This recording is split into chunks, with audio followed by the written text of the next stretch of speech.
tudo bom? Hoje a gente está aqui recebendo no Abaré Cash Michele Guimarães, que mais uma mulher empreendedora mas que ultrapassa todo esse processo, que ela é uma pessoa multitarefas. Assim, eu nem tenho condições de falar tudo que essa mulher faz, porque eu acredito que às vezes nem ela mesma saiba de tanta coisa que ela faz, mas aqui os projetos ligados à sustentabilidade e à questão da logística na Amazônia. Então, Michele, muito obrigado por você ter aceito esse convite. É um prazer receber você aqui no Abaré Cash. E o microfone é seu, fale o que você quiser e a gente vai conversando para fazer um máximo de informações para as pessoas, para a nossa audiência, tanto no Amazonas quanto no YouTube. Bom, obrigada, meu amigo, de verdade, né? A nossa audiência também. Me apresentando, eu sou a Michele, para quem não conhece, né? Tenho 39 anos, sou mãe cansada, que a gente tem que conciliar tudo ao mesmo tempo. Multitarefa, não lembra que eu falei? Multitarefas, empresária, professora, mentora de carreira, né? E com uma empresa, graças a Deus, em expansão, que é a Navegan. Então, estamos com muita coisa a fazer, né? Nosso foco é trazer soluções para a mobilidade na Amazônia. Então, conectar a Amazônia com o Brasil com a Amazônia, seja através do transporte de passageiros, seja através da logística ou de soluções para a bioeconomia. Perfeito. Essa, principalmente, que ainda precisa tanto de infraestrutura, né, para poder ser mais pujante. Então, a Navegan ela já existe há 5 anos, caminhando aí para o 6º ano, agora em março do ano que vem, se Deus quiser. Eu tenho mais de 20 anos de carreira. Não parece, tá? Não parece, graças a Deus. A genética dos meus pais é boa, é bem boa. E aí, trabalhei em multinacional por 10 anos e há 10 anos empreendo. Com a Navegan, eu e os meus sócios, entrei na sociedade um pouquinho depois que eles fundaram, né? Então já vai fazer 3 anos, agora em janeiro. E a minha intenção nesse jogo da velha é trazer um pouco do olhar da gestão, né? Que é o meu background, é da onde eu vim, da administração de fato. Os meus outros 2 sócios, principalmente, o Jorge e o Jefferson, são do operacional. Tem que ter esse mix, né? Exato. E a Navegan, ela atua nesse...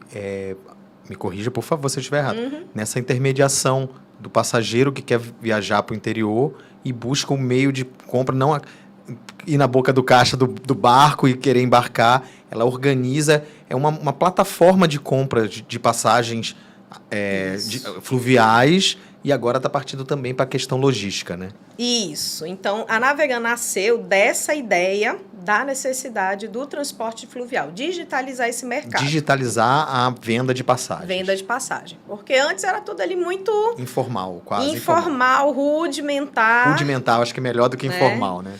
Então, o Jorge, que trabalha ali no Porto há mais de 20 anos, ele trabalhou informatizando os barcos.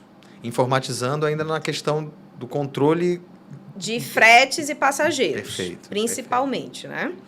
E aí, quando ele conheceu o Jefferson, trocando ideia, o Jefferson também já tinha mapeado essa necessidade, e aí tiveram a ideia de fazer o navegan.com.br, o site para vender passagem fluvial. Que vendia, inclusive, em cartão, em cartões que antigamente não existissem nos barcos, isso. Né? Era essa a solução. Era isso. Então, você entrava no site como no aéreo, né? Perfeito. Você entra no site, quero ir para Parintins. Na data tal, seleciona aquele processo. Vê lá se tem camarote, se tem rede, qual é o barco, que horas sai. Comprou, QR Codezinho no celular, embarcou.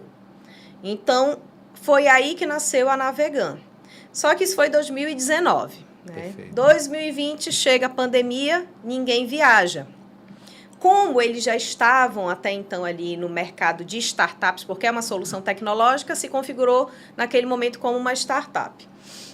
Conversando com alguns clientes, né, parceiros assim com o mercado, viram a necessidade de um monitoramento melhor da logística. Da logística, e a gente entende as cargas de modo geral, né? Exato. Cargas. Então, produtos, principalmente produtos de consumo. Certo. Então, você é um varejista, né, e quer vender para o interior, Você tinha ali que mapear o barco, negociar. Tinha que conhecer o tio que levava. Exato. Cada dia era um frete, ele olhava pra tua cara e te cobrava alguma coisa ou não. Exato. Era aquele imbróglio ali, né? Então, foi feito a Naveganlog, que é uma plataforma. Até então, essa era a primeira ideia. Vou fazer uma plataforma, já que, né, temos o relacionamento com os barcos, coloco todo mundo na plataforma para começar a roteirizar, ter uma maior visibilidade, na verdade, desse frete. Né? Então, você tem uma loja e vendeu para um cliente no interior, né? Vendi para uma pessoa em Tabatinga. Você vai colocar a sua nota lá. E aí foi quando a gente enxergou a necessidade de fazer a gestão desse frete propriamente dito. Então, o nosso cliente mesmo, né, o cliente direto, é o varejista, é a empresa. É a empresa que vende. Que vende. Certo. Então, esse é o nosso cliente por direto. Exemplo, o comerciante, por exemplo, o Sadala, um amigo nosso lá da Beira, ele transporta muito para o interior. Então, o cliente é a loja que vende. Isso. E indiretamente o barco também. Isso. Então, assim, né? Em resumo, o cliente usa a nossa plataforma, insere os dados da nota fiscal na plataforma. Então, olha, hoje tem que embarcar essas 10 notas fiscais. E aí a nossa plataforma roteiriza e começa a dizer, né? Ó, essa nota vai para barco tal, essa daqui vai para barco tal, e assim vai. E só que a gente montou a operação logística para fazer isso acontecer. Então, a gente tem uma rede hoje de uns 500 parceiros logísticos. Isso inclui o quê? Motoboy, caminhão, carro, barco. De acordo com a necessidade daquela carga. Isso. Daquela nota fiscal, no caso. A pessoa que faz a puxada da carga, tira do barco para entregar lá no município, né, o entregador. Então, a gente tem um pool de operadores logísticos para poder fazer essa operação acontecer. E isso tudo tendo a visibilidade da carga. Que antes não se tinha. Você não tinha rastreabilidade da carga. Ela ia demorar X dias para chegar no interior. A pessoa que estava despachando rezava, acendia uma vela. Pronto. Chegou no ponto. E aí torcia para que tudo desse certo. Quando chegasse, ela não sabia a mínima pessoa que ia buscar a carga. E era tudo muito sem ter essa amarração, né? Exato. Perfeito, né? Então, a gente dá, através da plataforma, essa visibilidade do ponto a ponto da carga, tanto para o varejista quanto para o próprio cliente. O cliente pode usar o nosso link Ele faz a rastreabilidade. Então, nisso nasceu a Naveganlog, que hoje é o nosso carro-chefe, né? O nosso produto principal, porque era o famoso deixo até o barco. Né? Sim. Se você quer comprar, eu deixo no barco que você indicar e seja o que Deus quiser, digamos assim. E assim, tanto para enviar quanto para receber, eu já tive a oportunidade de receber encomendas que vinham de outros estados pelos barcos. Era muito complicado. complicado. Porque você chegava no barco, você não sabia se era o barco realmente. E às vezes a pessoa do barco não sabia que a carga estava dentro do barco. Ia buscar nos livros como os astecas faziam, os portugueses nas caravelas e faziam. Então, a gente deu um salto de tecnológico. Exato. E também acredito que a possibilidade do homem do interior, em algum momento, exportar os produtos dele, né? Que ele ficava... Às vezes ele tinha castanha, ele tinha um peixe, ele tinha um artesanato que ficava restrito só à área dele ali, né? Exatamente. Por isso que você fala dessa de conectar a Amazônia ao mundo e o mundo à Amazônia. Exatamente. Que trabalho lindo e árduo, né, Michele? Árduo. É árduo porque a gente está tentando ali digitalizar todo mundo. Deixar todo mundo dentro do mesmo ecossistema, né?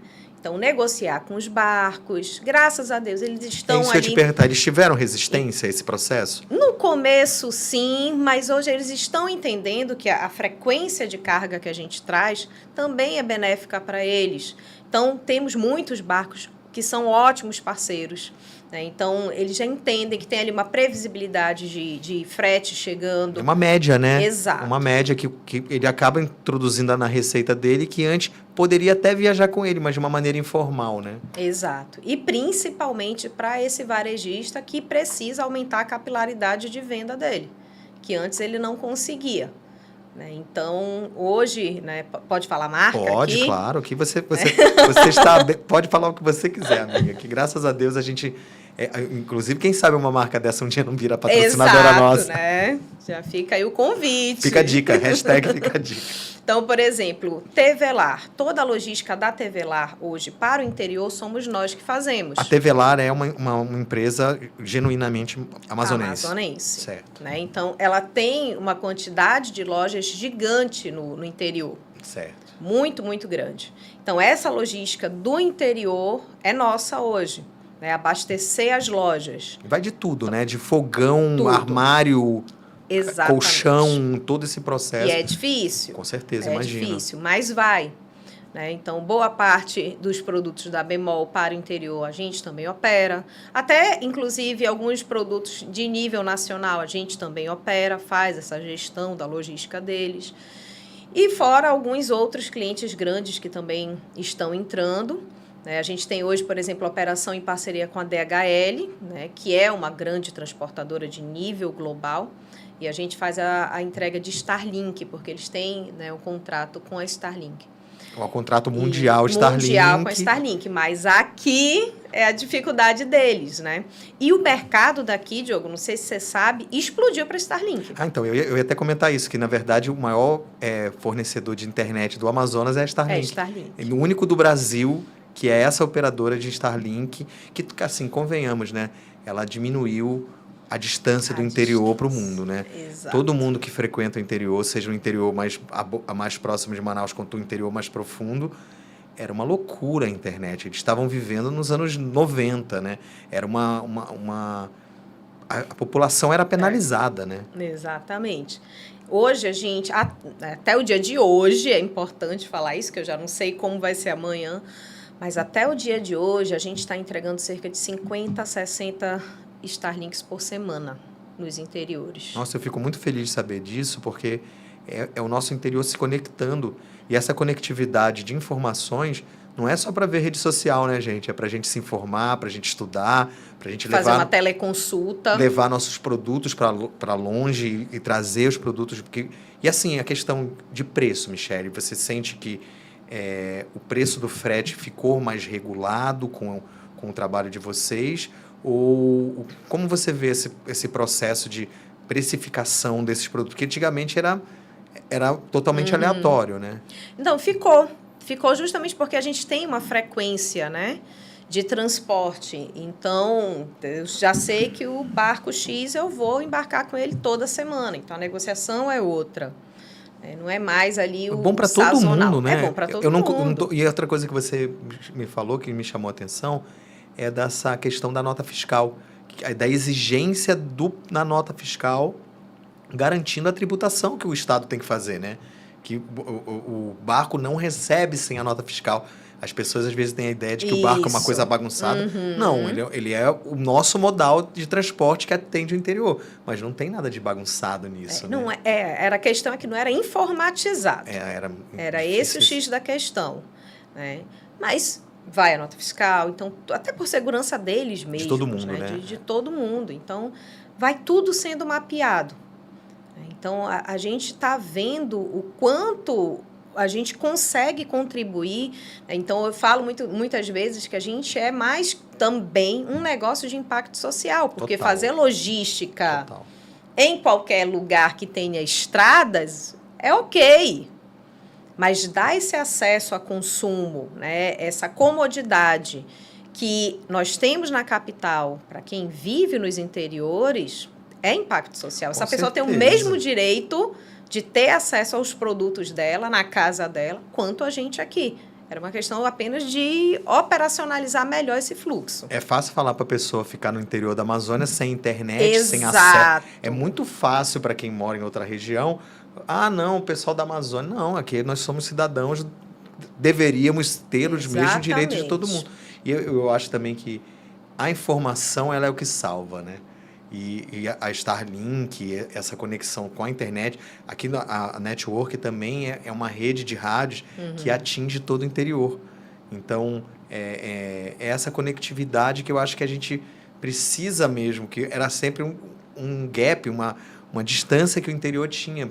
E assim, eu como uma pessoa que tenho muito... Eu já trabalhei em companhia aérea, e quando a gente ia fazer um sistema de transferência para um município que tinha que Sim. pegar barco, a companhia aérea não queria aceitar. E falou, mas e aí, como eu vou atender o cara lá? E aí, hoje, vocês estão com uma solução completa, Exato. integrada, transparente. Mas imagino também que esses desafios, né? Quais foram os maiores desafios que vocês encontraram nesse processo ou que estão encontrando? É sempre montar justamente a rota, A rede. digamos assim. Porque eu preciso... Tem lugares, por exemplo, um tempo Tá aí, desses, fala um esse lugar ano. desses que foram o mais desafiadores, digamos assim. Esse ano, a gente precisou entregar uma máquina de lavar numa casa flutuante, que era numa comunidade, X horas depois do... Eu não lembro qual era o município, mas enfim. Então, tinha que sair daqui de Manaus até o município, do município para chegar na casa, né? Que é Rio. Gente, imagina a felicidade dessa mulher que não recebeu essa máquina. O impacto E social é muito chegou. grande. É isso. É muito Essa grande. pessoa ter o direito de receber o produto dela na casa dela, independente de onde a casa dela seja.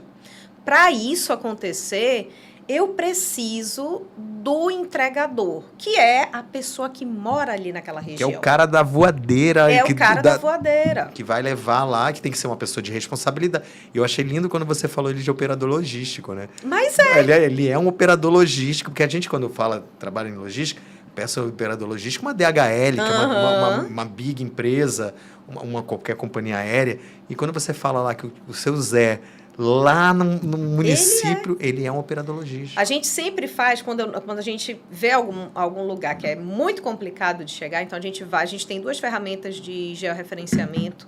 Então, eu vou para o satélite. Certo. Entender qual é aquele lugar que tem que chegar o produto.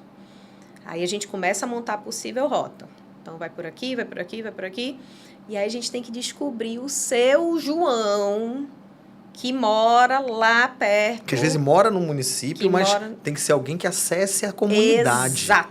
Que não já restringe a quantidade de pessoas muito. Exatamente. E outra coisa, você está gerando renda para ele. Exatamente. Que muitas vezes as pessoas reclamam que o interior ele é deficitário, que ele é perdulário. E não, ele só quer oportunidade, né? Ele só quer a oportunidade de se desenvolver do jeito que ele quer, né? Exatamente. Aí eu preciso desse cara para ele me dizer onde é a tal comunidade XYZ que fica perto do município também XYZ. Aí ele vai me dizer, tá nessa comunidade aqui, é tantas horas subindo o riozinho tal, que... Até para dar um preço, né? E aí que a gente consegue entender onde chega a nossa capilaridade e envolvendo pessoas. É muita gente envolvida. Porque às vezes você tem que fazer vários manuseios até chegar nesse processo, né? E Michele, já teve algum lugar que você falou assim, nesse momento eu não consigo entregar? Teve. Agora, na Vazante. Mas agora depois a gente pode falar como vocês, assim, eu que desenvolvo também atividade turística, ecoturística em flutuante, nós estamos parados desde... A gente parou 15 de setembro. E a gente acompanha por vários grupos a dinâmica da seca e o quão sofrido o nosso povo. Eu acredito que nessa seca de 2024, todos os municípios tiveram algum impacto ou de emergência ou de calamidade, né? E como vocês trabalharam? Então, a gente aprendeu a conviver com a Vazante. Não adianta dizer que é um evento. Não é, ela já está no calendário. A Vazante, sim, né? O grau de impacto a Vazante e a cheia são naturais, esses fenômenos extremos que impactam completamente. Né? Exato. Então, ano passado, a gente começou a se preparar para o que poderia vir. Que ninguém sabia o nível, né? Desde abril. Certo. Então, a gente começou a mapear possíveis rotas de lugares onde, historicamente, os rios, braços de rios, enfim, começavam a secar e bloqueavam o acesso. Que todo ano, independente de ser uma grande ou não seca, ele vai ser afetado. Exato. Perfeito. Calha do Juruá, né, que é sudoeste do Amazonas, ali já perto do Acre, mais ou menos. Ali ficou desafiador. Só que a gente teve que fazer... Que é Maraã, né? Maraã, Jutaí... O último ponto, Guajará. Né? Então, que já é quase... já é fronteira. Já é fronteira. Já é fronteira. Então, ali ficou muito difícil de navegar. Então, a gente foi, o Jefferson, inclusive, meu sócio, ele literalmente foi para o sul para poder ver como estava a situação e mapear os operadores. Quem tem caminhão, que quer trabalhar... Chegou num determinado momento que não ia mais fluvial, porque né? a gente chegava até um certo ponto e a gente começou a fazer desvio de rota terrestre, entrava dentro do Acre, voltava para poder abastecer esses municípios. O sudoeste do Amazonas, ele é mais conectado à Rondônia e ao Acre do que a gente, né? Assim, se contar o rodoviário, né? Exato. Então, a gente foi fazendo esse mapeamento desde abril. Tanto que os clientes, não, a gente vai começar a abastecer, já vai mandando carga agora. A gente, não, vai dar certo. Não precisa abarrotar loja, até porque muitas nem têm espaço, são lojas pequenas, né? Não, vai dar certo. Deu. Demorou em alguns lugares? Demorou. Mas entre demorar e chegar... Mas chegou. E não chegava, não teria como chegar de outra forma, né? Chegou. Esse ano... A gente teve lugares que realmente ficou ali 3 semanas inacessível. Aí fizemos uma pausa, mas foram poucos lugares também. E também agora, como já foi, a gente acredita que vai demorar um pouco, Deus quiser que essa seca não seja um novo normal, né? Mas já ter isso mapeado, né? Esse histórico, né? Que vai criar. Né? E aí é que entra justamente esse estudo que a gente faz. Por exemplo, Tefé. Tefé, eu tenho até uma imagem que mostra muito bem como foi. No auge, né, da seca, os barcos estavam parando a 30 quilômetros do porto de Tefé. Sim. E aí vinha puxando na rabetinha, na lama, na pedra, esse trajeto todo de volta, fazendo um desvio por um ramal, inclusive estava demorando 6 horas. Porque não estava se aproximando de Tefé. Teve um determinado momento que eles faziam essa travessia também de moto, né? Parte dela, né? Porque eu faço parte de alguns grupos de monitoramento. Sim. E Tefé, o lago de Tefé praticamente secou. Que não, nunca secou. Ele secou, né? Ele secou. Ficou eu tenho uma imagem... como é que chama? É morto, como a gente fala? Nível, eu não lembro. Que é abaixo do nível de medição, né? Secou. Eu tenho uma imagem, a gente pode até colocar na edição. Eu tenho uma imagem de satélite mostrando esse mapeamento que a gente fez. O lago totalmente seco, a parte do Rio Solimões que acessa a Tefé também seca, né? A distância que o barco ficou da cidade, mas a gente abasteceu. Então, a questão é que a gente vai se preparando para o pior cenário. E esse cenário de 2023 para 2024, que era um cenário ruim, ele ainda piorou bastante. Aquela coisa foi ruim, mas conseguiu ser pior. Conseguiu ser pior. Mas a questão era abastecer. A gente não deixou de abastecer. E com certeza, assim, imaginando a capilaridade de onde vocês podem alcançar, esse estudo ele é fundamental e é muito... Fico muito feliz de verdade de saber que nossa população do interior tá mais conectada para cá, né? Porque, como eu falei, a gente condenar as pessoas ao isolamento, não cumprir os direitos que elas têm por constitucionais, é muito fácil para a gente falando quando a gente tem todos os acessos que eles não têm, né? Exatamente. E falando para o lado do varejista, o que a gente quer é tornar a vida dele um pouco mais fácil, porque ao invés dele enviar 3, 5 caminhões para o porto para ficar naquela peleja de embarcar, a gente assume. A gente tira do CD dele, consolida a nossa carga e envia. Então, o que a gente quer é dar praticidade para todo mundo. O problema é nosso, né? Digamos assim. Mas eu sei que vocês também foram premiados, né? A startup de vocês, né? No modelo de vocês tiveram uma premiação, né? Que realmente é um trabalho muito inovador, né, Michele? Foi. No nosso contexto, é. E é interessante, Diogo, antes de eu falar dessa questão do prêmio, que eu, particularmente, como sou eu que apresento a empresa geralmente, enfim, né, em entrevistas, até com negociações, eu perco metade do meu tempo para tentar fazer a pessoa entender o que é o nosso contexto amazônico. Porque às vezes a pessoa de fora... Ela não entende... Ela não consegue entender, né? A grandeza do que a gente está falando, né? Ela não entende por que às vezes demora... Vamos pegar Tabatinga. Por que tem que navegar 7 dias para chegar numa cidade? Que negócio é esse? Em 7 dias o cara faz um cruzeiro na Europa, né? Mas dentro de um estado, eles não conseguem entender isso. É porque, na verdade, como a galera estuda pouco geografia, eles não entendem que, por exemplo, só o estado do Amazonas é maior do que a região Nordeste inteira. Exatamente. Então, você abrange uma área física que é descomunal, né? É descomunal. Então, toda vez que eu vou apresentar, eu tenho que primeiro dar uma aulinha de Amazônia, para depois falar o porquê que o meu negócio é importante dentro daquele contexto. Eu fui fazer uma negociação com um gringo.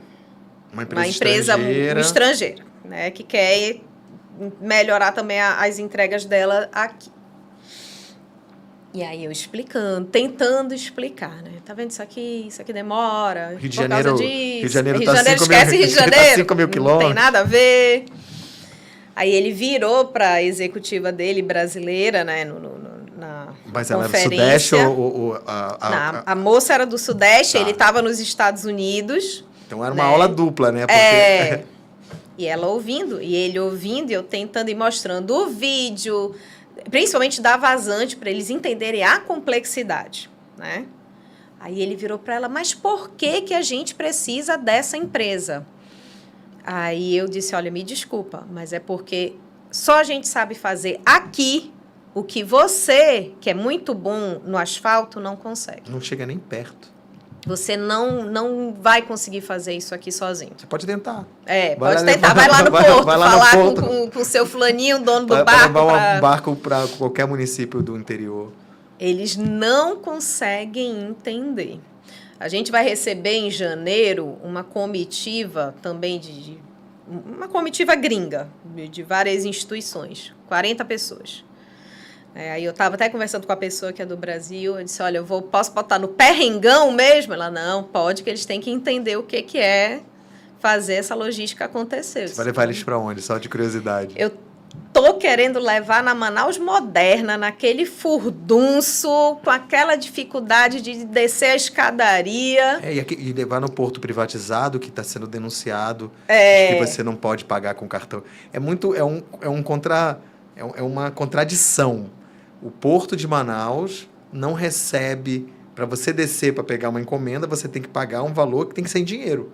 Se você quiser pagar em débito... Não, mas sabe que eles começaram a aceitar? Recentemente eu fui há pouco tempo atrás, e graças a Deus. Mas a questão é a infraestrutura.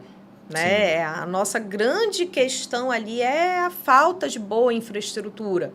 O Porto praticamente é o mesmo há 120 anos, né? Exatamente. Que Manaus era um outro contexto. Que na época devia ser um porto extremamente eficiente. Há 120 anos, 130 anos atrás. A gente precisa dessa parceria do governo, das concessionárias, para melhorar a infraestrutura. Por questões de agilidade, por questões de segurança, né, para não acontecer um acidente com o entregador, né, com a galera que carrega ali. Não é fácil, mas a gente precisa. No interior, mais ainda. Né, que não temos. E a formalização, né? A formalização do trabalho, né? Porque você pega o exemplo do senhor que pega uma encomenda, põe na rabetinha dele, leva lá no confins da comunidade. É uma dignidade para ele, que ele está trabalhando com empresas... Sim, eles emitem nota. A gente teve esse trabalho de bancarizar todo mundo. Olha, você só pode receber em conta corrente, né? Tem que emitir nota fiscal para ficar tudo direitinho, porque tem que recolher INSS. Sim. E eles... Não, mas para que não? E a gente foi explicando a importância disso para eles também. Sim. Então, a gente ajuda a abrir uma conta digital, ajuda a emitir a nota. Está integrando o cara ao mundo. É uma educação. É uma educação. Por isso que você fala do impacto social, é um impacto econômico, é um impacto nessa possibilidade. Eu fico imaginando uma artesã, por exemplo. Uma mulher talentosa, uma pessoa talentosa, e ela quer vender... E ela não tem como.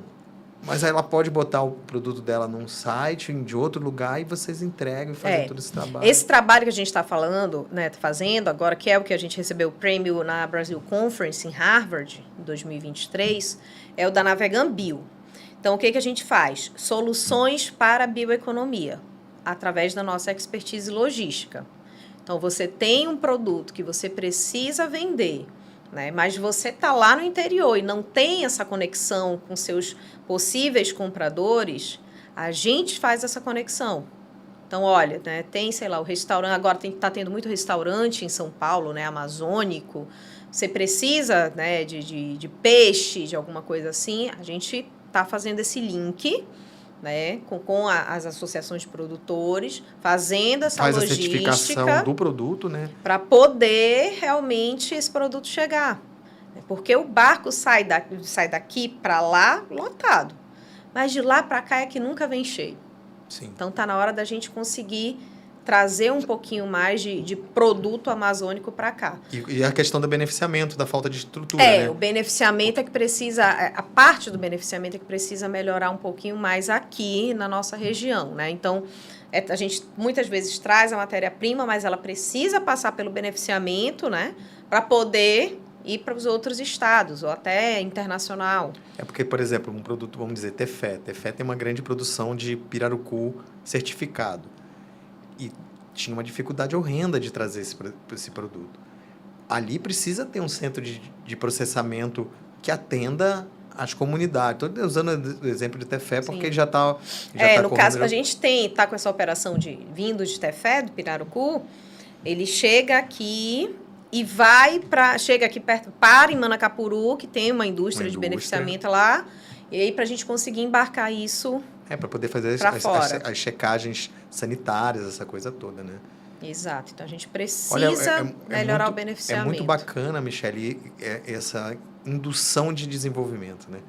A logística induzindo, e acaba, a gente tá falando de sustentabilidade, e a sustentabilidade é justamente desenvolver economicamente as potencialidades do interior. Quando a gente fala de sustentabilidade, às vezes... As pessoas resumem ao ambiental, e não é. E elas, às vezes, acham que a sustentabilidade é alguma coisa extremamente tecnológica. Não necessariamente. Não.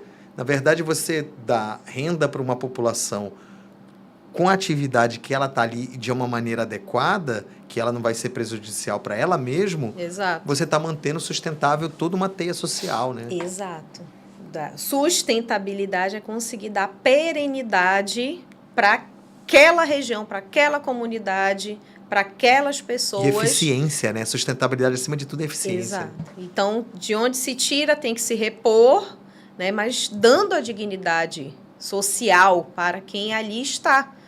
Né? Porque eu acho que o grande segredo... Manaus é uma cidade-estado, né, Diogo? É uma cidade-estado. Metade da população está aqui. E uma boa parte dessa população vem dos interiores. Vem do interior do Amazonas, boa parte aí do oeste do Pará também. Sim. Porque vem atrás de oportunidade. O que elas não têm nos seus municípios. E com certeza, se tivesse oportunidade, lá, ficaria. Ela ficaria, né? E assim, porque você, quando traz uma pessoa do interior, todo mundo conhece alguém que veio do interior.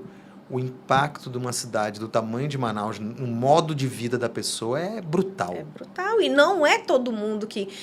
Fazendo até um parênteses, eu tenho uma história muito interessante. Né? Eu também sou mentora de carreira. Atendo muito menos do que eu gostaria, mas sou, porque eu enxergo a carreira como nosso grande negócio. Então, volta e meia, eu atendo pelo menos uma pessoa por vez, que eu faço um acompanhamento de 3 meses. Chegou para mim uma moça, início do ano passado.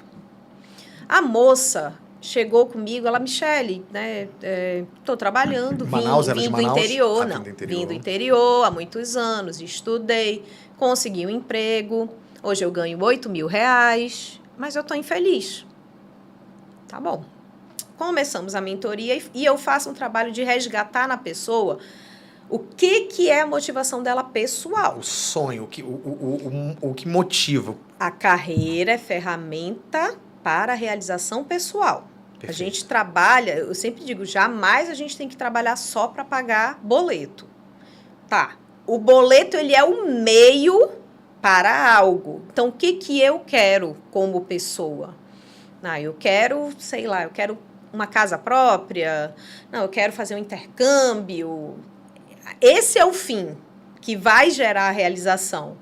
Então, o meio é que a gente tem que descobrir, porque o sonho é relativo. O teu sonho pode custar 1 milhão, o meu pode custar 200 mil. Sim. Então, vão ser tomadas de decisões para carreira diferentes. né? E passa também pelo teu aspecto humano. Porque os talentos que o Diogo tem, a Michele não tem. As aptidões que o Diogo tem, a Michele já não tem. São diferentes. Então, não dá para ser a mesma fórmula para todo mundo. Não existe uma receita da felicidade. Não existe uma receita. É o melhor caminho, eu sempre falo. A minha mentoria é um Waze. Ela vai dar o melhor caminho, mais otimizado para você chegar onde você quer. Entendendo primeiro o que você quer. Que não é só ter dinheiro para pagar boleto ou só juntar dinheiro. Porque às vezes você falo isso muito para as pessoas. Você está com alguma coisa, você quer correr, mas não sabe nem para onde. Exato. Se você não tiver, se você correr errado, você corre para dentro do fogo. Então, saber para onde vai, às vezes eu percebo que as pessoas têm essa dificuldade. Eu acho que todo mundo tem essa dificuldade em algum momento, e algumas pessoas essa dificuldade paralisa, né? Muito. E aí, Diogo, falando dessa dificuldade, é porque a gente vem de uma educação industrializada. O ser humano, ele é operário. E as faculdades, principalmente, elas não preparam você para ter a mentalidade empreendedora. Não. Você é um dentista técnico, um médico técnico, um contador técnico. Para você ganhar bem, mas você às vezes não está nem entendendo o impacto apertar parafuso dentro da sua área, digamos assim. E aí você não consegue ter gestão estratégica com você mesmo. Perfeito. Né? Então, aí eu falo, talvez seja um dom que Deus me deu, e aí eu sempre enxerguei minha carreira muito estrategicamente, que vai além do dinheiro. Dinheiro é consequência. Dinheiro é consequência. Hoje em dia a gente faz dinheiro de qualquer forma. Vai vender alguma coisa, não tem OnlyFans agora, que tá todo mundo se vendendo no OnlyFans? Eu disse, gente, tudo é meio para fazer dinheiro. Sim. E é onde você quer chegar. É, onde você quer chegar, mas a tua carreira tem que ser uma realização pessoal, onde o dinheiro vai ser a consequência disso. A forma que vai te deixar mais satisfeito para você fazer esse dinheiro para chegar no objetivo.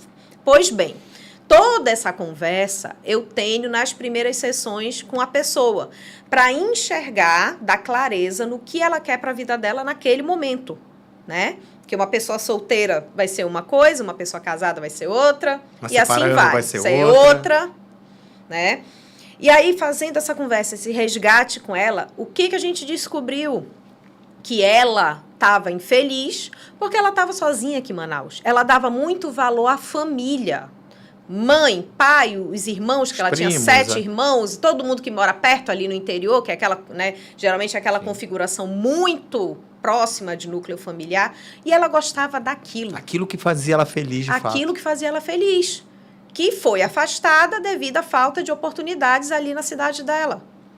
E aí, quando o dinheiro passou a não ser problema no contexto de vida dela, né, conseguiu comprar um apartamentinho, tinha um carro, era uma moça solteira, o dinheiro não era mais o motivador dela. Ela estava indo trabalhar, ganhando bem, mas sofrendo.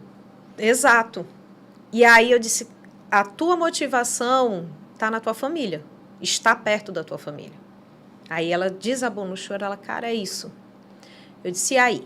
A decisão é fazer um movimento, né, reverso, voltar. Trazer a família inviável, que são 7 irmãos. Exato, voltar.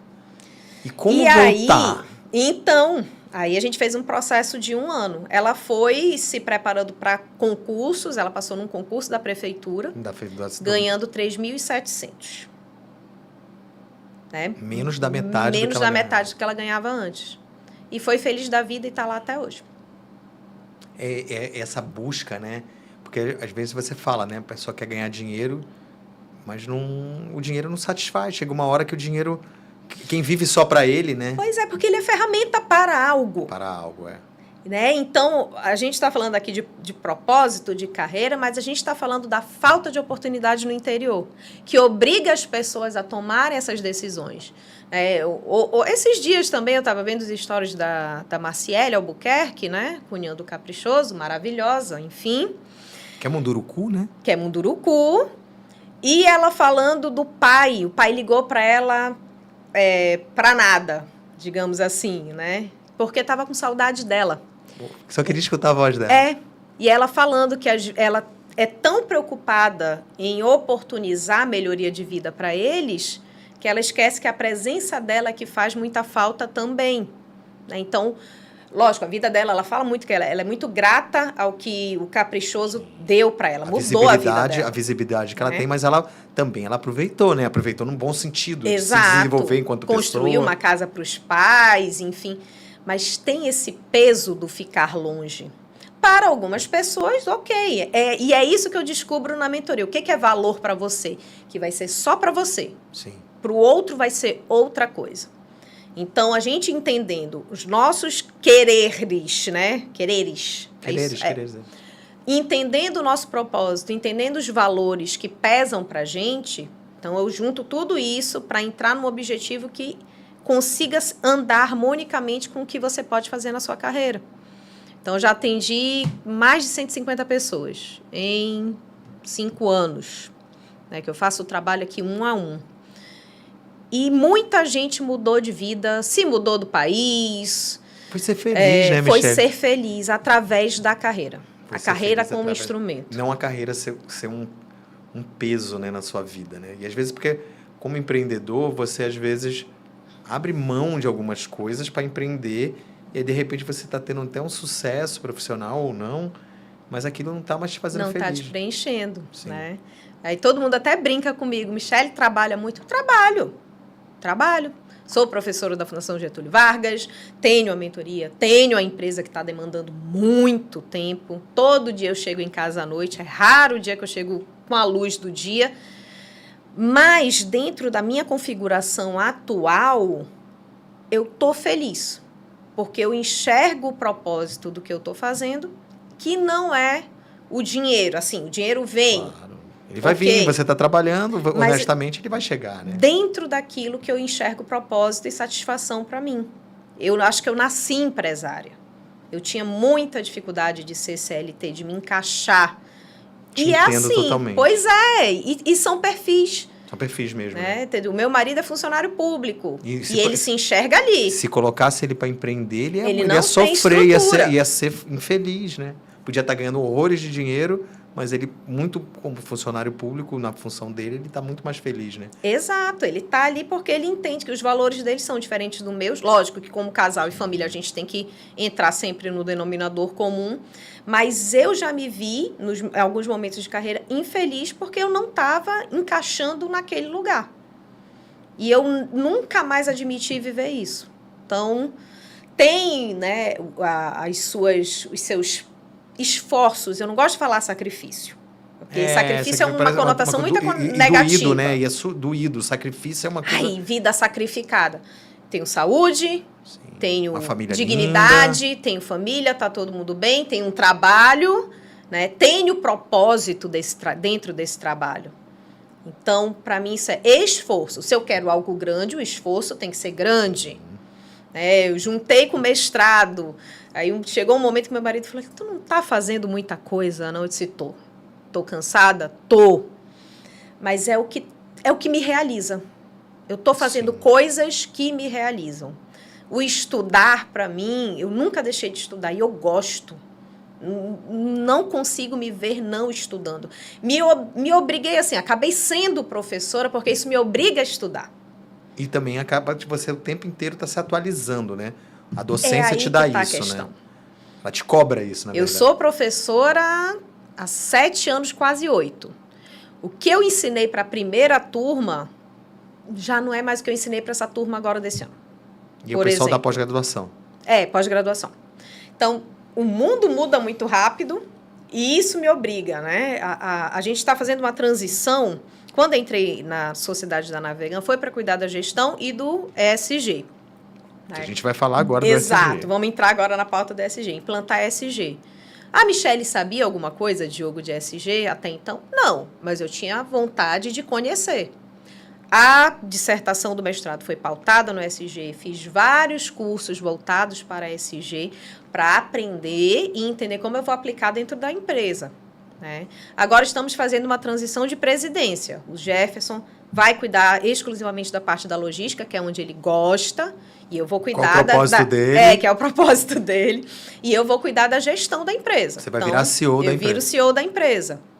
E aí eu estava me fazendo essa pergunta meses atrás. O que eu preciso entender, saber, conhecer. Como CEO para administrar. Como CEO, o que ainda não está no meu rol de conhecimento que eu preciso aprender para ser uma CEO eficiente. Eu sempre me faço essa pergunta. Tudo aquilo que a gente não sabe, a gente tem que estudar para saber. Não dá para fazer as coisas no feeling, no achismo. Conhecimento vira técnica, técnica vira resultado. Então, eu sempre me faço essa pergunta. E agora eu estou estudando coisas que eu ainda não maturei para, a partir de janeiro de 2025, ser uma CEO eficiente entregando resultados. É uma empresa que vai crescer muito, daqui a pouco vai estar em capital aberto, vai vender ela na Bolsa de Nova York. Deus quiser. E aí você vai ficar mais tranquilo. Eu sei que você não vai ficar, que você vai pegar outros projetos e a vida do empreendedor é isso, mas é essa evolução, né? E aí fala desse mestrado que você conciliou tudo isso junto, e aí temos uma dissertação de mestrado impressa, exato, publicada. Que virou livro, né? Como eu falei, eu sempre gostei muito de estudar. A minha carreira, como eu sempre viajei muito, trabalhava na área comercial, né, vendas, marketing, eu viajava muito. Né, das empresas que eu passei, quando eu empreendi, acabou que isso aconteceu também. E aí eu nunca conseguia fazer o mestrado. Era o meu sonho, desde quando eu tinha me formado na universidade, em 2006, vim realizar agora, né, 18 anos depois. Se programou, se organizou, se esforçou. Me esforcei. Aí, quando eu entendi que dava para conciliar, eu disse, agora é o momento. Aí, fiz mestrado no Instituto Federal de Educação Profissional e Tecnológica, porque casa com as coisas que eu faço hoje, né? Sou uma educadora, trabalho com tecnologia também, né? E a própria educação profissional, que é o que eu faço como mentora. Mas eu queria casar com ESG, porque eu já vinha, eu disse, eu preciso dar aplicabilidade para essa pauta dentro do meu contexto. Né? Quando eu entrei no mestrado, fui conversar com a orientadora, eu disse, professora, eu não quero fazer uma dissertação que fique ali, encostada na biblioteca. Ela tem que virar produto. Eu te entendo totalmente, foi uma frustração que eu tive na universidade, de ver projetos belíssimos só para virar citação de outros projetos, né? Exato. E eu sempre fiz isso. Na graduação, eu fiz um planejamento de 5S, controle de qualidade, no hotel que eu trabalhava. Na pós, eu fiz um plano de negócios para um hotel em Lábrea. E no mestrado, eu disse a mesma coisa. Eu disse, eu quero entregar algo. Eu acho que a academia tem que ser esse lugar de entregar soluções para o mercado. E eu quero fazer isso. E aí, como era um mestrado, né, do Instituto Federal, a gente tinha que sempre se pautar no universo do Instituto Federal. Eu disse, ok, sou administradora, mas eu tenho que entregar algo para o Instituto, mas eu vou colocar o ISD aqui. E aí a pesquisa foi mapear, né, investigar se o Instituto, né, porque, vamos lá, ISD são práticas. ISD é diferente de sustentabilidade. Por quê? A sustentabilidade é o conceito. Certo. É literalmente a conceituação. O ISD é a ação. Por exemplo, os indicadores. Indicadores. Isso. Eu sou sustentável. Prove. Tenho esse indicador que me encerram esse processo. Exatamente. Tanto que existem várias certificações, vários tipos de certificações de ESG, porque você tem que implantar as práticas, né? Então, para quem não conhece ESG, são 3 pilares, né? O ambiental, que é o E de Environment, o social e a governança. Né? Então, o que a empresa, a instituição, a organização tem na área de práticas ambientais, práticas sociais, e principalmente quando a gente fala de práticas sociais, é de quem está envolvido com aquela organização. Não é fazer caridade na comunidade X. É a cadeia produtiva, isso a cadeia é o de fornecimento, todo mundo tem que seguir aquelas práticas. Mas como no pilar social, como eu estou tratando o meu colaborador, tem segurança do trabalho, tem apoio a combate a assédio, enfim, são práticas que melhorem a vida das pessoas que trabalham, né, ou são envolvidas com aquela organização. E a governança, eu sempre digo que é onde tudo começa, que é a regra do jogo. Né, porque governança envolve você literalmente dar esses parâmetros de administração da empresa, né, bem como ter transparência nessa administração. Então, Abaré, né, chega um investidor para o Abaré, eu tenho que mostrar para ele como eu estou fazendo a minha administração. Isso, e a governança se aplica a qualquer empresa, né? O Abaré tem política de combate à corrupção, que é um código que você treina o funcionário. Por exemplo, na Navegan, a gente está terminando o treinamento de código de ética e canal de denúncias com todos os colaboradores. E aí eu estou falando mais de 50 colaboradores hoje. Então, estou fazendo uma maratona ali de treinamento para todo mundo entender. E aí é que o conceito vira prática. Então, você primeiro tem que implantar, né, para depois pleitear uma certificação, se você quiser. Isso melhora a sua reputação no mercado, não só para dizer que eu sou uma empresa boazinha. Mercado voltado para soluções, né, ou para empresas que aderem essas práticas do ESG, lógico, cada empresa vai aderir àquilo que lhe é possível, claro. E também você não pode fazer fora da sua realidade. O primeiro, né, intuito de uma empresa existir é dar lucro. Sim. Então, ela só tem que melhorar a forma que ela existe. E o lucro tem que ser baseado em conceitos e práticas de éticas, práticas Exato. De governança. Exato. Então, fazendo isso, por exemplo, a gente já acessou fundos de investimento porque eu tenho práticas ESG implantadas. Isso no contexto da Navegan. Então, o que eu fui fazer na dissertação? Eu fui investigar se o Instituto Federal do Amazonas, no caso, tinha pelo menos algumas práticas, mesmo de forma empírica, intuitiva, ali do jeito dele. Né? O que ele já tinha que poderia ser adotado como ESG. Né? E o que eu descobri? Só que para a gente considerar as práticas, isso tem que estar formalizado e sistematizado dentro da organização. Por exemplo, como um código de ética. Isso. E aí o Instituto Federal ele se pauta por um documento chamado PDI, que é o Plano de Desenvolvimento Institucional, que é feito de 4 em 4 anos, né, porque muda às vezes o reitor, enfim. Então, ele se pauta naquele plano. E eu fui investigar aquele plano. É um documento de mais de 400 páginas. E ali eu fui investigando o que eu poderia selecionar como práticas de ESG, o que não. E aí o que eu descobri? Que não tinham práticas formalizadas e sistematizadas no pilar ambiental, por exemplo. Mas existiam práticas que já eram de acordo. Avulsas. Mas ela precisa estar num documento que direciona a organização. E o documento, no caso, era esse. Então, não podia nem classificar, porque eram práticas pontuais. Mas ela tem que estar no documento que rege a gestão da empresa. Do tipo... Entendeu? São coisas, às vezes, tácitas, ou até formal. Você não pode jogar determinado lixo na lixeira tal. Exato. Então, você vai ter... E isso tem que ser treinado, dar ciência. Sim. A todos os colaboradores. Não é só botar lá, olha... Não é só botar lá. Sim. Você tem que comprovar que você implantou aquilo.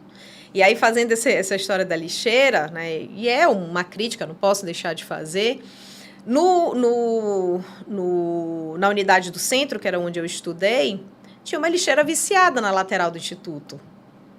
E é o Instituto Federal do Amazonas que tem... E a minha crítica foi nesse ponto, né? Ele tem cursos voltados para a sustentabilidade, para o meio ambiente. Ambiental. E aí eu tenho uma lixeira viciada no território do Instituto. Na parede do... Exato.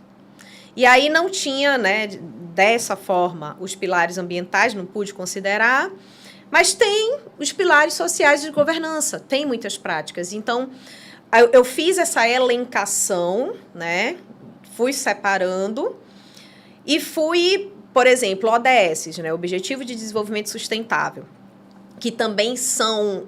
Os objetivos, eles têm metas.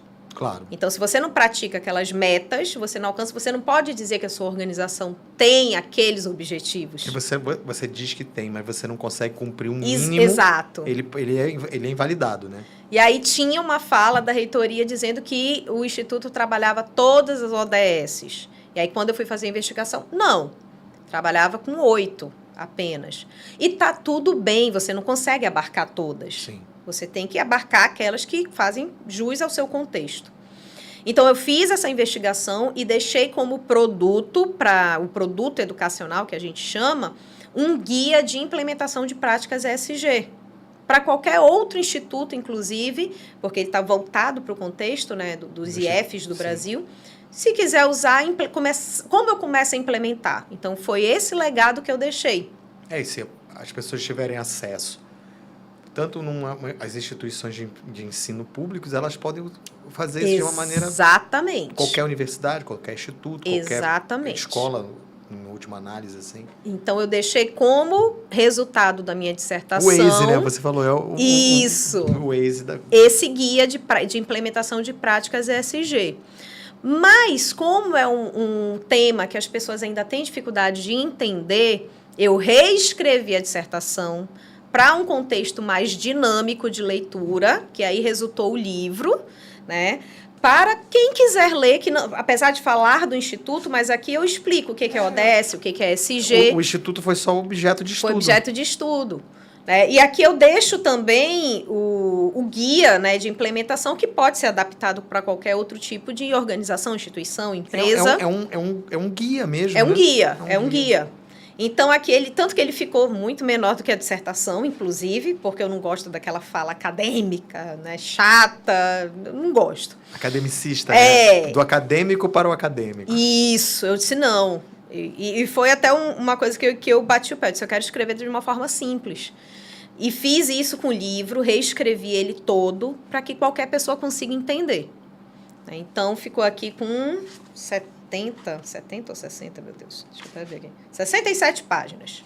Uma leitura bem rápida, para qualquer pessoa conseguir entender o tema. E eu acho que assim, que o fato de você ter se preocupado com a linguagem, ele tende a atingir mais pessoas, né? Porque Exato. Essa linguagem acadêmica, ela formaliza, mas ela segrega, né? Exatamente. Segrega, isso me incomoda muito. Parece que você é o arauto do saber, e esse saber deve ficar apenas comigo e com meus pares que falam a mesma língua, né? E não, é essa a grande questão. A academia ela tem que servir a sociedade. Né? Se ela está produzindo conhecimento, esse conhecimento Concordo tem que plenamente. resultar em benefícios para a sociedade. Ele não pode ficar só aqui encastelado. Porque, na verdade, acaba aquela coisa, né? Tem produtos da academia que são referências para outro, mas nunca viraram prática. Exato. Eu percebi muito isso na academia, né? Que você tinha temas maravilhosos, projetos lindos que iam ficar lá. Que a própria pessoa nunca imaginou de implementar. Exatamente. E às vezes, se você determinasse o sonho dela, talvez ela tivesse esse interesse de fazer isso.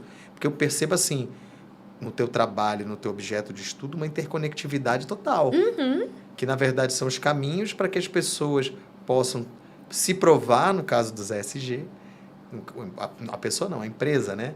Mas que possa servir como um instrumento de transformação e o conhecimento navegando, né? Exatamente. Navegando tanto pelos rios ou pela internet, pelas ondas do rádio, que a gente também está aqui, a ideia também é isso, né? É interiorizar. Então, em algum momento, com certeza, a gente vai ter esse trabalho de que as pessoas entenderem que ela pode mais. Eu acho que, Michele, o que mais me chamou a atenção nisso tudo, além do teu esforço, do teu trabalho, desse brilho que você nunca perde, é essa possibilidade de você mudar a vida da pessoa. Sim. Da pessoa entender que não é porque ela nasceu numa condição que ela tem que morrer nessa condição. Deixa eu te contar uma história bem rápida, que é o que me motiva a literalmente repassar esse conhecimento, ou, no caso da Navegan, né, fazer esse impacto que a gente faz, que é difícil pra caramba, mas eu quero, assim... E a gente tem muita consciência, nós somos 4 sócios, mas a gente quer. Por quê? A minha motivação, para cada um deles, lógico, é diferente. Eu trabalhava numa multinacional, né, e eu tinha um chefe gaúcho. Né? Eu tinha um chefe cearense maravilhoso, trocou para um gaúcho. Ok. E, lógico, o tempo ensina, né? Mas eu questionava muita coisa. Tanto que ele me demitiu porque eu fui questionar o salário de um colega que entrou com um currículo muito aquém do meu, mas era um homem. Eu fui questionar o porquê e aí logo depois ele me demitiu. Não tinha as práticas ESG de paridade até profissional. Então não tinha. E até porque este colega, coitado, não tem nada a ver com a história, está na empresa até hoje. Ele foi meu vizinho, a gente se conhecia.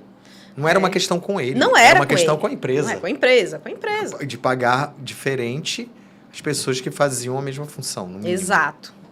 Enfim, e aí a gente passou por uma situação que, como eu era gerente de contas, né? Então, eu trabalhava aqui com mais 3 estados. Era Amazonas, Roraima e Rondônia. Então, tomava conta, vendia produtos de consumo. E aí, tinha que bater uma meta lá. Só que as ferramentas que eu tinha para bater a meta não eram iguais a dos outros colegas de outras regionais. Na mesma função. Na mesma função. Então, eu tinha que fazer as coisas com menos ferramentas, digamos assim, do que... Te vira, né? Exato. O famoso te vira. Se vira nos mais ou menos isso. E aí eu fui questionar. Ele não resolveu a situação. E aí eu dei o famoso bypass. Fui um pouco mais para cima para questionar. E aí, quando ele soube disso, ele voltou para mim furioso. Imagina. Me ligou, furioso.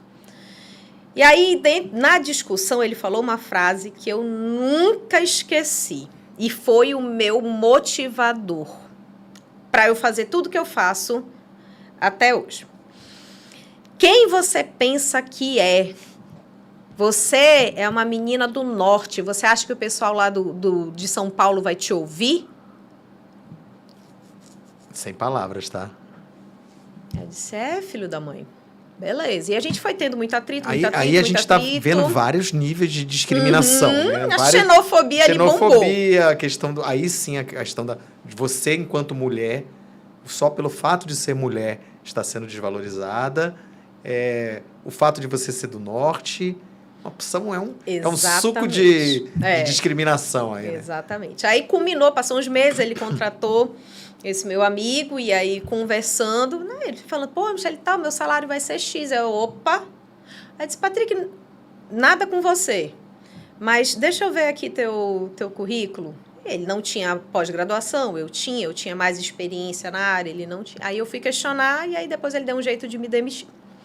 O que foi bom, que aí com certeza. Eu já estava meio que sendo abordada pela outra empresa que eu ia trabalhar, então emendei uma coisa com a outra. Eu tinha um chefe que ele falava que pé na bunda faz a gente andar para frente. Exatamente, e foi bom, realmente foi bom.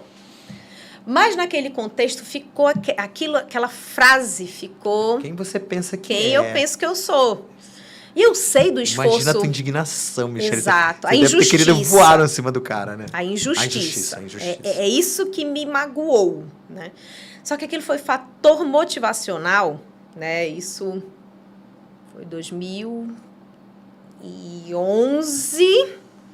Então, corta para mim em 2016, indo para o projeto da Casa Branca nos Estados Unidos. Maravilhoso aquele projeto. E aí foi essa frase, quem eu penso que eu sou, tá aí onde eu sou. Quem eu penso que eu sou. Tá lá na Casa Branca e falar, fulano, olha aqui, ó, você falou que eu não ia dar nada. E aí, quando eu fui candidata, 2018, né, você lembra bem? Lembro. Eu fui a primeira candidata na história desse país a entregar meu currículo pro eleitor. Isso virou um case nacional.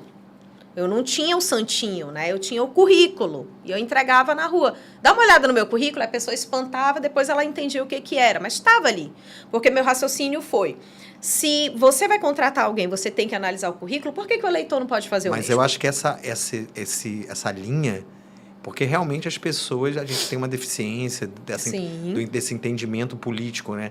Ainda mais nesse momento que eu me preparei, você lembra muito bem, Dil? Me preparei para ser política. Se eu era administradora, eu me preparei para ser política. Fui estudar. E no caso, inédito, eu também nunca tinha visto. E, assim, o que eu achei muito interessante na época era o fato de você se colocar como uma candidata a emprego. Exato.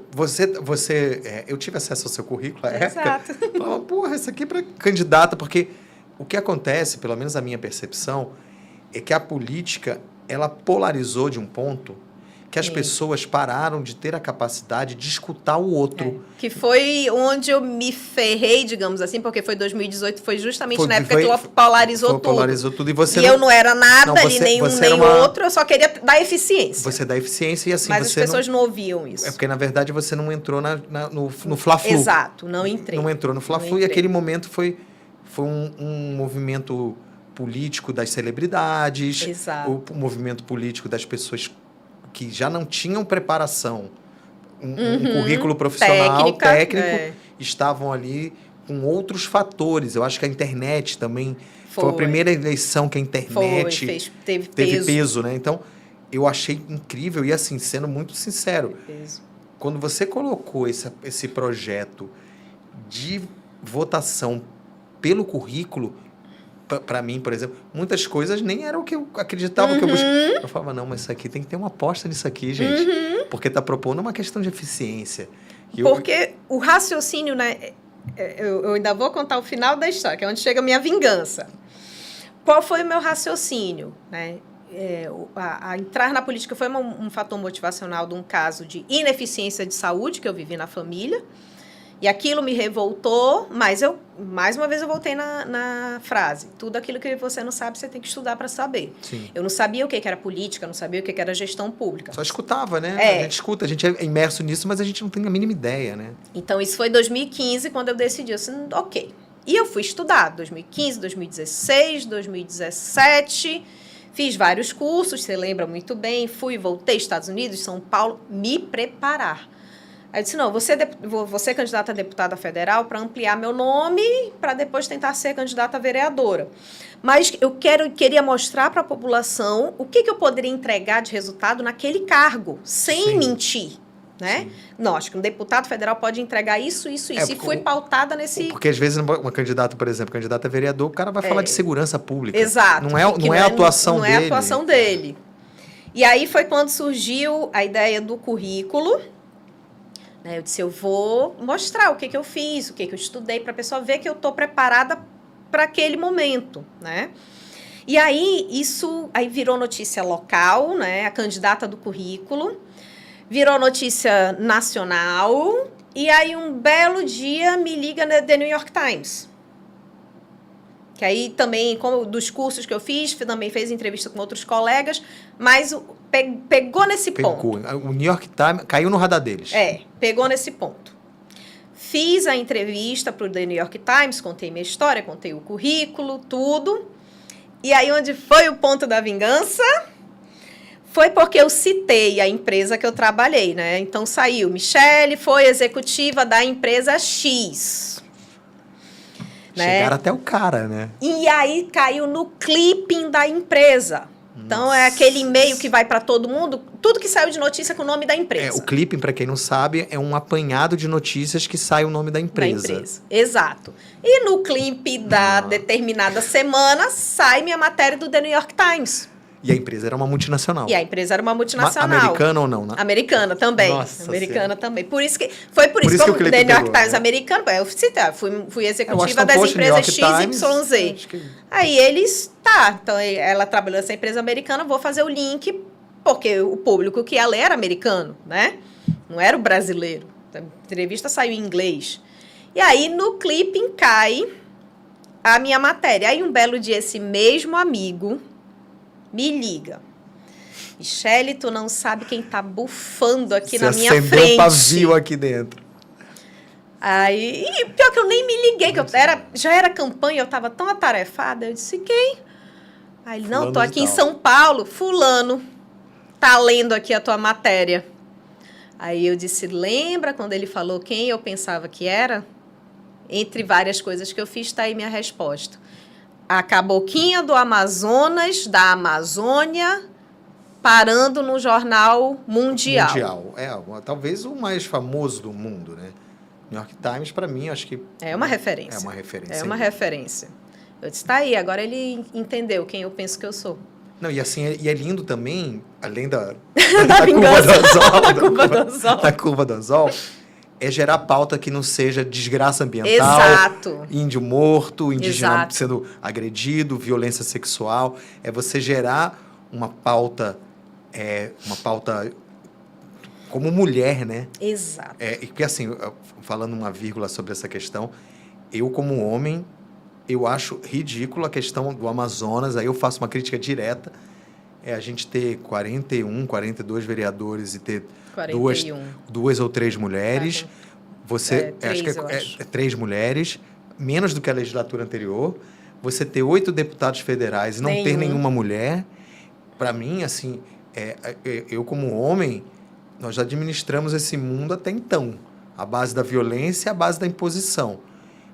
A gente tem que colocar a mulher nesse papel, até para poder aproveitar essa expertise que o homem não mostrou, você não sendo capaz. Eu não estou aqui fazendo campanha para ninguém, é só tem que dividir o mundo, porque o parlamento, né, Diogo, ele deveria ser uma representação do que é a sociedade. Sim. Então, a sociedade não é feita só de homens. Não. Então, facilitaria muitas discussões se tivessem sendo vistas pela perspectiva da mulher e também. Soluções, né? E soluções. Sim. Né? Então, a crítica é essa. O parlamento ele precisa refletir mais, né, o que é a sociedade. Eu sou uma pessoa de centro-direita. Talvez, assim, se for tentar me colocar numa caixa, porque eu digo que o que eu quero é eficiência. Sim. Todo mundo merece uma educação decente, uma saúde decente. Saber para onde vai os impostos. Eu não quero saber se você é gay, é hétero, não me interessa. Porque isso é um âmbito do individual do indivíduo. Da pessoa. Então, a gente foi, infelizmente, para essas discussões e esquecemos de discutir o que realmente importa. Eficiência. Mas, se quiser, quando querem me encaixar, eu digo que eu sou centro-direita, mas em 2000... Esse ano foi vereador, né? Sim. 2022, né? Os candidatos a deputado estadual. Eu votei no Gabriel Mota, que estava candidato... É um rapaz gay, que estava candidato, acho que pelo PSOL. O fato dele ser gay era só uma circunstância. Não quero saber se ele era você gay. Você não é do movimento. Você não era um votante identitário. Também não sou simpatizante do PSOL. Mas eu apostei nele e naquilo que ele defendia. E às vezes que era partido... o que coincidia com o que eu defendo. E às vezes naquele partido ele teve essa liberdade. Porque eu vou falar para a câmera agora. Eleitor, entendam uma coisa. Partido é meio, não é fim. Se vocês pegarem vários vereadores que estão aí há muito tempo, eles saem pulando de partido em partido, porque o que eles querem é aquele que, naquele momento, a estrutura oferece a melhor estrutura para ele se reeleger. É legal, porque é obrigado no Brasil, o candidato tem um partido. Exato. Então, para mim não importou nada. Importou aquilo que ele defendia, que era o que eu queria também. Ele é um professor de educação básica. Qual era a bandeira básica dele, assim? Era a educação. A educação. Educação básica. Sim. Então, para mim, tudo começa na educação. Te fisgou nesse processo. Me pegou ali. Então, dane-se o resto. Eu também, pessoalmente, eu voto em pessoas que eu acredito nesse brilho, seja lá qual for o tema. Então, por exemplo, esse ano, né, na eleição para vereadores, eu senti falta. Isso também, o podcast, ele acabou dando essa voz. Eu senti falta das pessoas falarem sobre meio ambiente. Exato. Sobre sustentabilidade. Tanto, esse ano eu votei na Wanda. Sim, mas a mesma Wanda... Não, minto, desculpa, eu não votei na Wanda. Eu votei no Gabriel de novo, porque ele estava candidato a federal. Mas votei na Wanda para deputada federal em 2022. Certo. E ela foi mas queria muito que ela tivesse ganhado. Com certeza. Agora. E ela, na verdade, mesmo ela, o tema central da candidatura dela não era o meio ambiente. Não era. Era transversal. Então, assim, ela como uma mulher indígena, uma mulher ligada à saúde, ela tem e assim, teve uma votação... O sistema eleitoral é tão cruel que ela foi uma das mais votadas, mas não entrou, né? Isso é uma crueldade, esse sistema. E imagino a sensação que você teve dessa bolha, né? De você furar essa bolha que às vezes parece intransponível. Nossa, né? eu sofri muito, assim, eu tentava, quando eu entregava o currículo, a primeira pergunta que vinha na época, principalmente em 2018, tá, mas você tá apoiando quem? O PT ou o Bolsonaro? Sempre era essa pergunta. E a pessoa disse... Eficiência, moça. Não, mas eficiência eu não quero, eu quero escolher um time. E o que mais me entristece é que são pessoas, porque eu ia para a periferia, eu ia para lugares distantes, que são pessoas que precisam do serviço público eficiente. São as pessoas que mais sofrem e mesmo assim caíram nesse fla-flu. Né? E é triste. É triste. É limitante, né? E, Michele, agora eu assim, queria, para a gente terminar, você fazer alguma consideração final, falar alguma coisa para 2025. E, assim, mais uma vez, agradecer demais essa sua presença e sempre indo além, né? Eu acho lindo isso, as pessoas que falam e entendem o impacto que ela tem positivo na vida do outro. Sim, né? sim. Bom, quem quiser me acompanhar nas redes sociais, né, eu falo muito de trabalho. Eu não sou uma mãe que fica postando filho, né? Eu gosto de falar de trabalho, que eu acho que é a forma que eu tenho para inspirar as pessoas a serem melhor, acreditando naquilo que eu defendo. Principalmente as mulheres, né? A pessoa Exato. Fala, sou uma caboquinha do interior, mas eu cheguei lá no New York Times. Exatamente. E eu acho que a gente precisa muito dessa autoconfiança sendo amazônida. De mostrar que aqui também tem gente competente, tem gente que realiza. Aqui não é um povo que mora lá no mato, lá no fundo do quintal. Lá, né? Exato. Eu tenho muito orgulho do currículo que eu construí e continuo construindo, porque a gente sabe o preconceito que muitas vezes a gente sofre. Né? Então, em maio, por exemplo, eu dou palestras, né? Sempre dei, mas em maio eu fiz uma palestra muito especial. O Grupo Positivo me contratou para falar de ESG lá em Curitiba, a partir do meu case da Amazônia. Então, ali foi um momento muito marcante para mim, porque foi um povo do Sul, que a gente sabe muitas vezes que é difícil, mas o quanto valorizaram o meu conhecimento e a minha vivência a partir daqui. Né, para falar para eles lá também. E a Amazônia é visto por quem é de dentro da Amazônia. Exato. Porque a gente aqui, às vezes, a gente só vende essas pautas, né? É o rio que não secou, é o fogo que não sei o quê. E quando você leva uma pauta positiva nesse nível, ela fura a bolha, né? Ela fura a bolha. Então, esse momento para mim foi muito marcante, Diogo, porque ele mostrou que está furando a bolha. E é isso que eu quero. A partir do que eu faço aqui na Amazônia, que isso chegue em outros lugares. Então, se você quiser acompanhar minhas redes sociais, Michele Guimarães AM, está aí à disposição. Comprem meu livro, né, aqui. Se quem quiser comprar, onde é ele tá vendido Tá vendido na editora, para quem quiser o livro físico. Mas tem na Amazon também para quem gosta da versão digital. Perfeito. Tá? Então, Gestão Sustentável no Instituto Federal do Amazonas. Michele Guimarães, na busca da Amazon, você vai chegar até essa figura ilustre e brilhante, que é um prazer trazer você aqui. E espero, em breve, também a gente aproveitar, poder ir mais para o interior. Esse a gente estava falando de propósito. Sim. O meu propósito em 2025 é conhecer a realidade do interior, conectar, porque tem tantas histórias lindas para serem contadas, né? Tem tantas pessoas que são incríveis. Imagina se todo mundo tivesse oportunidade de demonstrar aquilo que ela nasceu para ser, né? Exatamente. Então acompanhem a Navegan também, o nosso trabalho. E é isso. Agradeço a oportunidade de estar aqui falando com vocês, para vocês. E até a próxima, que 2025 tem mais coisas chegando. Olha aí, é isso aí. Obrigado, gente. Muito obrigado.